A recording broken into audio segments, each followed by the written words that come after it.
જે આપણી pre monsoon કામગીરી છે એમાં અલગ અલગ વિભાગોની અલગ અલગ કામગીરી રહેતી હોય છે અને એ પ્રમાણેની કામગીરી તમામ વિભાગો દ્વારા ચાલુ કરવામાં આવેલી છે.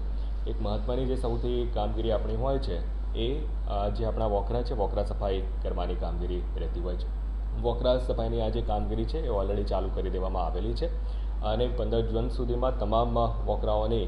સફાઈ થઈ જાય એ પ્રકારેનું આપણે એન્શ્યોર એમાં કરવા માગીએ છીએ. એ ઉપરાંત જે નીચાણવાળા વિસ્તારો છે જ્યાં આપણે પાણી ભરાવાના પ્રશ્નો વગેરે રહેતા હોય છે તો એ બાબતે પણ આ સ્તરો અલગથી તારવવામાં આવેલા છે અને એ સ્તરો ઉપરથી પણ પાણીનો ઝડપથી નિકાલ થાય એવા પણ કામો બાંધકામ શાખા તરફથી ચાલુ કરવામાં આવેલા છે. એટલે આ કામો પણ 15 જૂન સુધીમાં આપણે પૂર્ણ કરવા ધારીએ છીએ.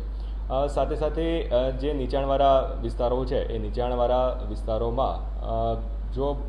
હેવી રેનફોલ થાય તો હેવી રેનફોલની સંભાવનાઓમાં જ્યારે આપણે કોઈને સ્થળાંતર વગેરે કરવાનું થતું હોય તો એ સ્થળાંતર માટેની જગ્યાઓનું આઈડેન્ટિફિકેશન અને એ જગ્યાઓમાં જે પણ નાની મોટી સુવિધાઓ એટલે કે ટોયલેટની સુવિધા હોય, ઇલેક્ટ્રિસિટીની સુવિધાની બાબત હોય, એનું નાનું મોટું મેન્ટેનન્સની બાબત હોય તો એ બાબતો પણ 15 જૂન સુધીમાં પૂર્ણ થાય એ પ્રકારની આપણે કાર્યવાહી સુનિશ્ચિત કરી છે. અને સાથે સાથે મેડિકલની ટીમ વગેરે પણ એમની પાસેનો જે દવાઓનો ઉપલબ્ધ જથ્થો હોય, જે દવાઓ મેળવવાની થતી હોય તો એ પણ 15 જૂન સુધીમાં આ કાર્યવાહી પૂર્ણ એમના તરફથી કરી લેવામાં આવે એ સૂચનાઓ પણ આપવામાં આવેલી છે. સાથે સાથે આંગણવાડી છે, શાળાઓ છે, એમાં પણ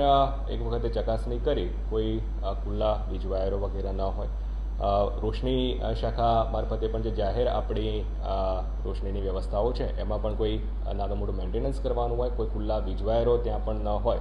કોઈ પોલ હોય તો એ તમામ પોલ પણ એક વખત ચકાસણી થઈ જાય અને જોખમી પોલ હોય તો એનું પણ મેન્ટેનન્સ અથવા રિમૂવ કરી નવા ઇન્સ્ટોલ કરવાની કામગીરી પણ 15 જૂન સુધીમાં કરવામાં આવે એ પ્રકારેની સૂચનાઓ આપવામાં આવેલી છે અને એનું સતત ફોલોઅપ લઈ અને આ કાર્યવાહી 15 જૂન સુધીમાં આપણે પૂર્ણ કરીશું.